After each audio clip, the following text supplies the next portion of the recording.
लिहून ठेवा, विद्यार्थ्यांशी पंगा घेणं मोदींना महाग पडणार आहे.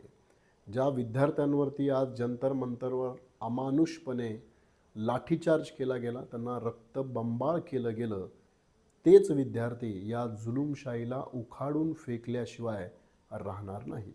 गोष्ट तशी सोपी होती. नीट परीक्षेचे पेपर फुटले, त्याचा 23 लाख मुलांवरती परिणाम झाला. त्या खात्याशी संबंधित मंत्री धर्मेंद्र प्रधान यांचा राजीनामा घेणं. परंतु मोदींनी तो घेतला नाही आणि तो घेणारही नाहीत.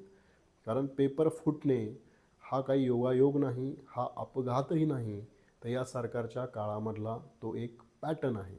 गेल्या 10 वर्षात तब्बल 152 पेपर फुटले, त्याचा 7.5 कोटी विद्यार्थ्यांवरती परिणाम झाला. परंतु यांना त्याचा काही परिणाम होणार नाही, कारण पेपर फोडणारे, त्यातून पैसे कमवणारे हे यांच्याशी संबंधित लोक आहेत.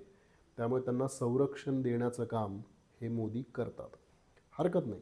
परंतु मोदीजींनी आणि भाजपनं हे लक्षात ठेवावं की आता रस्त्यावर उतरलेले विद्यार्थी झेन झी हे गांधींचा, आंबेडकरांचा वारसा चालवणारे आहेत. हातामध्ये त्यांच्या संविधान आहे. त्यामुळे तुमच्या विरोधात ठामपणे ते उभं राहणार आहेत.